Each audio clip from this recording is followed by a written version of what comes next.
M'dzina la Atate ndi la Mwana ndi la Mzimu Woyera. Amen.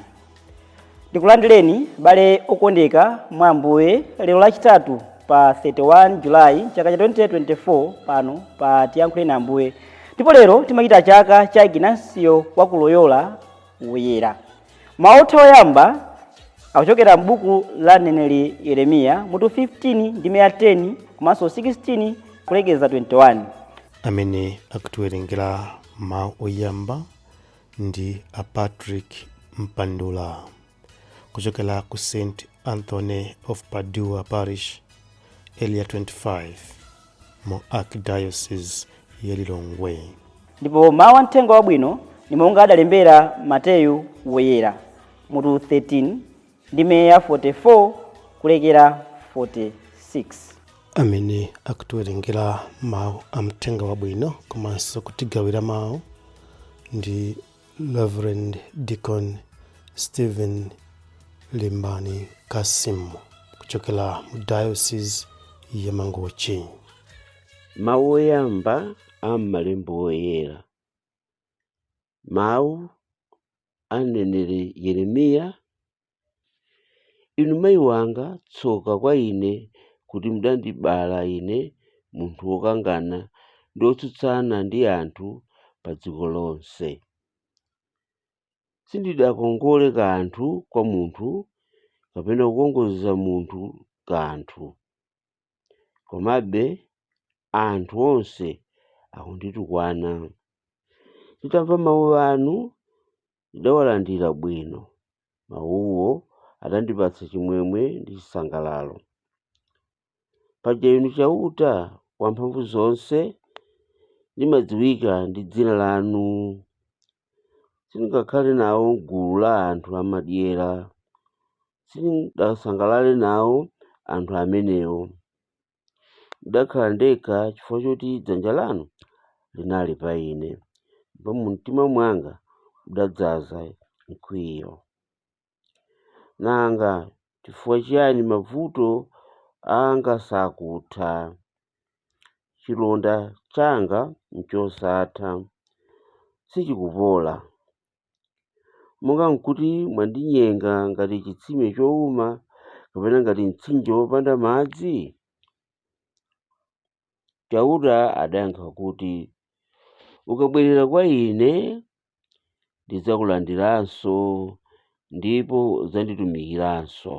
Ukamalankhula zenizeni osati zachabe, udzakhala wondilankhulira. Anthu amenewa ayenera kudzabweranso kwa iwe, koma iwe usabwerere kwa iwowo. Ndidzakusandutsa wolimba ngati linga la mkuwa kwa anthuwo. Iwo adzalimbana nawe koma sadzakupambana, pakuti ine ndili nawe. Ndidzakulanditsa ndi kukupulumutsa. Ndidzakulanditsa kwa anthu oyipa ndipo ndidzakuwombola kwa anthu ankhanza, akutero chauta. Mawu a Ambuye. Tithokoze Mulungu. Ambuye akhale nanu, akhalenso ndi mzimu wanu. Mawu amthenga woyera monga adalembera Mateyu. Ulemu kwa inu Ambuye. Pa nthawi yomweyo Yesu adati, ufumu wakumwamba uli ngati chuma chobisika m'munda. Munthu wina atachitumba amachibisanso. Kenaka mokondwa amakagulitsa zonse zimene ali nazo nkukagula munda uja. Ndiponso ufumu wakumwamba uli ngati munthu wamalonda wonkana afufuza ngale zokongola za mtengo wapatali. Atapeza ngale imodzi ya mtengo wapatali kwambiri, amakagulitsa zonse zimene ali nazo nkugula ngale ija. Mthenga wa Ambuye. Ulemu kwa inu Ambuye Yesu Khristu. balanga okondeka mwa Ambuye, lero lachitatu pa 31 Julayi chaka cha 2024 tukita chaka cha Ignasio wa ku Loyola woyera. Ignasio wa ku Loyola anabadwa mchaka cha 1491 mu mzinda wa Loyola mdziko la Spain. Ndipo mbiri imafotokoza kuti Ignasio atakula pang'ono ali chinyamata ndithu adalowa ntchito ya usilikali. Ndipo ali mkati mogwira ntchito imeneyi atapita ku nkhondo ulendo wina adavulazidwa kwambiri, ndipo chifukwa cha kuvulazidwa kuja adapita ku chipatala. Koma ali ku chipatala adayamba kuwerenga mabuku amene amakamba za chikondi cha Mulungu. Ndipo Ignasio wa ku Loyola adayamba kukonda Mulungu pa nthawi imene adali ku chipatala. Ndipo mchaka cha 1523 atatuka chipatala muja adapita ku Palestine mziko makamaka mdalija la Yerusalemu. Ndipo mchaka cha 1524 atabwerera anabwerera ku Spain, ndipo adakachita maphunziro a Latin, philosophy komanso theology, maphunziro a uzimu.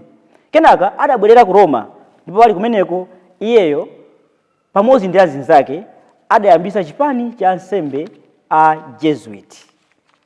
Ndipo chipani chimenechi Papa Yohane wachiwiri adachivomereza pa 27 September chaka cha 1514.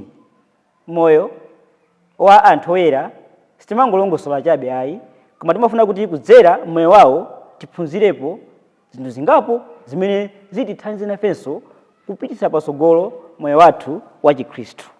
Ndiye kudzera moyo wa Ignasio wa ku Loyola woyera tikuphunzira kunena kuti tiziona chikondi makamaka kukulu wa Mulungu ngakhale pa mavuto. Kuti Ignasio wa ku Loyola anali m'mavuto, wavulala ku nkhondo, ali ku chipatala. Koma ali ku chipatala kumeneku adayamba kuwerenga mabuku azauzimu, ndipo anayamba kukonda Mulungu, ndipo pambuyo pake adatembenuka mtima nalowa unsembe ndipo kuyambisa moyo makamaka chipani cha ansembe a Jesuit.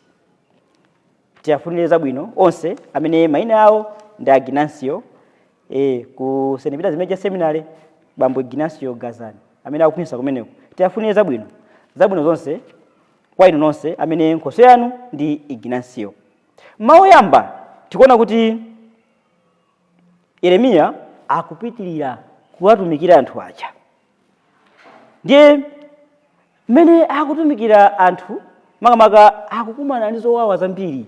Anthu koyamba adakana uthenga wake, mliri unabwera pakati pawo, adawapempherera, ndipo panopa anthu omwe aja ayamba kumunyoza, kumuukira, kumunena zosiyanasiyana.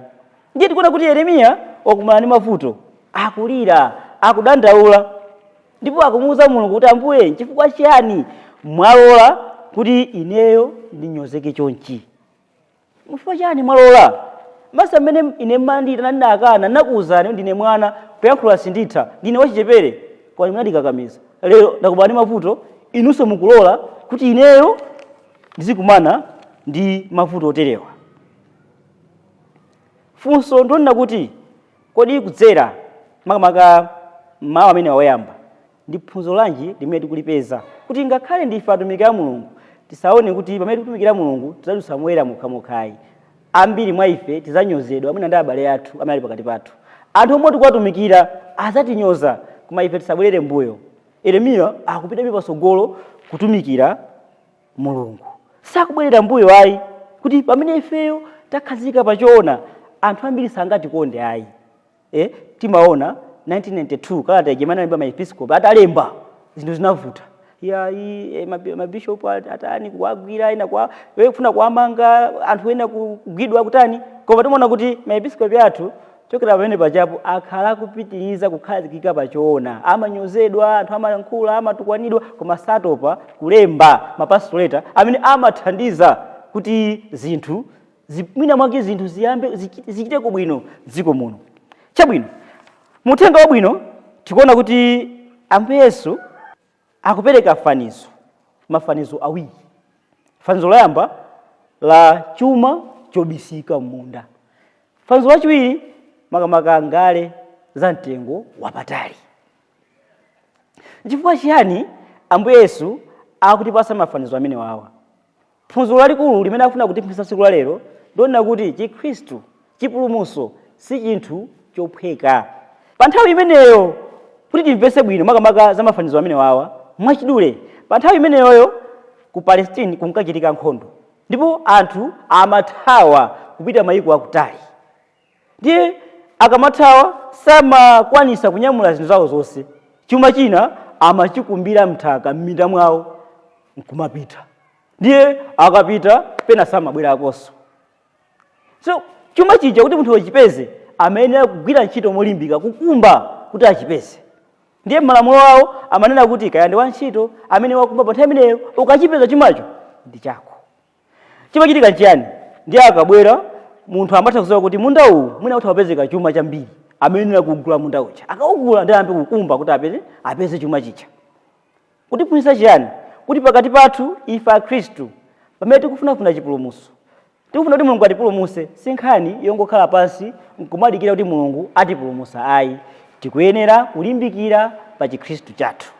Ndipo mwa fanizo lina limene akupereka la ngali za mtengo wapatali, ngali zimenezi kuti munthu azipeze samazipeza mophweka, amayenera kulimbikira kuti azipeze pa bizinesi imeneyi. Kutanthauza kuti moyo wathu wa chikhristu sikuyenera kungokhala chete kumadikira kuti Mulungu atipulumutsa tangokhala chete. Kupita ku chalichi paokha sikokwanira, chito cha chifundo pazokha sizokwanira. Kuyenera ifeyo kuphatana ndi Mulungu pakuchita zimene Mulunguyo amafuna. Munafunso nkumanena kuti kodi inu ndine tikuchitapo chiyani ngati njira imodzi yofunafuna chipulumutso chimenechi?